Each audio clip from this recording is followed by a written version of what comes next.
చంద్రబాబు నాయుడు గారు కేంద్రంలో అత్యంత కీలక భాగస్వామిగా ఉన్నారు.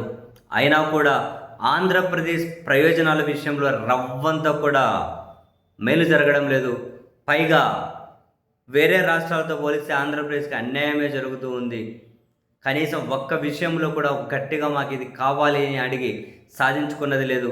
బహుశా ఇంటర్నల్గా వీళ్ళ ప్రయోజనాలు ఏవైనా కనుక అంటే అపార్ట్ ఫ్రమ్ ఆంధ్రప్రదేశ్ పీపుల్ బెనిఫిట్స్తో లేకుంటే వాళ్ళ ప్రయోజనాలతో సంబంధం లేకుండా వీళ్ళ వ్యక్తిగత ప్రయోజనాలు, రాజకీయ ప్రయోజనాలు ఏమైనా దాగి ఉన్నాయేమో మనకైతే తెలియదు. కానీ రాష్ట్ర ప్రయోజనాల విషయంలో మాత్రం పూర్తిగా బొక్కబోర్ల పడడమే ఉంది. ఈ అంశంలో రాష్ట్రానికి ప్రయోజనం చేకూర్చుకొని వచ్చారని చెప్పండి. తాజాగా ఉపాధి హామీ పథకం రోజు కూలీలు ఏదైతే ఉంటాయో ప్రతి సంవత్సరం పెరుగుతాయి.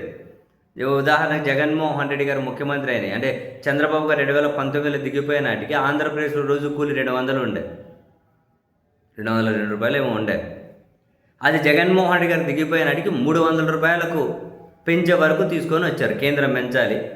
దాదాపు ఆయన పీరియడ్ స్టార్ట్ అయిన నుంచి దిగిపోయే నాటికి దగ్గర 90 రూపాయలు ఏమో పెరిగింది ఆ ఉపాధి హామీ కూలీ డబ్బులు, రోజువారీ కూలీ.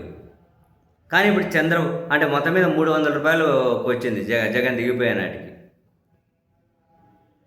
కానీ చంద్రబాబు నాయుడు గారు ముఖ్యమంత్రి అయిన తర్వాత ఇప్పుడు 3వ సంవత్సరం అడుగు పెట్టాము అంటే 2 ఏళ్ళు పూర్తి అయిపోయింది. ఈ 2 ఏళ్లలో పెంచిన కూలీ డబ్బులు ఎంత తెలుసా? రోజువారీ కూలీ డబ్బులు కేవలం 12 రూపాయలు. జగన్ దిగిపోయినాటికి 300. తర్వాత చంద్రబాబు నాయుడు గారు ఎక్కిన ఫస్ట్ సంవత్సరం 7 రూపాయలు పెంచారు రోజువారీ కూలీ.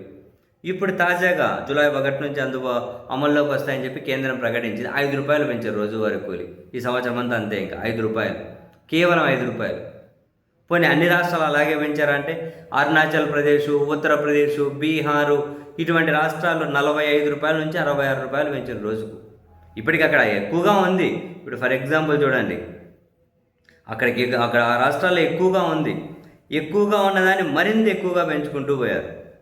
మనకంటే ఎక్కువగానే ఉంది. ఫర్ ఎగ్జాంపుల్ కేరళనే తీసుకోండి. కేరళలో ఇప్పటికే 369 రూపాయలు గరిష్ట కూలీ ఉంది రోజువారీ. దాన్ని ఇప్పుడు 32 రూపాయలు పెంచి 401కి చేశారు. మరి మన ఆంధ్రప్రదేశ్లో దాదాపు 45 లక్షల మంది ఉపాధి కూలీలు గ్రామీణ ప్రాంతాల్లో దీని మీదే జీవనాధారం. అలాగని ఇది గరిష్టం, ఖచ్చితంగా ఇదే అని ఇవ్వరు. ఈ పని లేదు, ఆ కొలత లేదు, ఇది లేదని చెప్పి తగ్గించే ఇస్తారు. మళ్ళీ ఇదో పెద్ద రాజకీయం లేండి. ఊర్లలో ఇదో పెద్ద రాజకీయం, ఎవరికి ఎంత ఇవ్వాలి అన్నది. అది మళ్ళీ ఆడెవడో ఆర్గనైజర్ ఉంటాడు కదా, వాని దగ్గర నుంచి మొదలవుతుంది రాజకీయం. వానికి ఎంత ఇచ్చారు, వానికి ఎంత ఫేవర్ ఉన్నది, ఇట్లాంటివి. సరే పోనీయండి.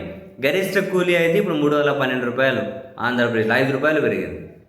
మరి చంద్రబాబు నాయుడు గారు అత్యంత కీలకం ఉండి ఏం ప్రయోజనం చెప్పండి? రాష్ట్రానికి ఏం సాధించారు చెప్పండి? ఏమైనా అర్థం ఉందా? ఎందుకు ఇంతగానో కేంద్రంతో రాజీ పడుతూ ఉన్నారో? కనీసం ప్రజలు 45 లక్షల మంది ఆధారపడి జీవిస్తున్నారండి దీని మీద. ఇప్పుడు మళ్ళీ ఇంతకుముందు మనం చూసాం కదా, దీని ఏదో మార్చి ఏదో వాళ్ళకు అనుకూలంగా అదేందో హిందీ పేరు పెట్టుకున్నారు దానికి. అవి తిరగనగానే తిరగదు.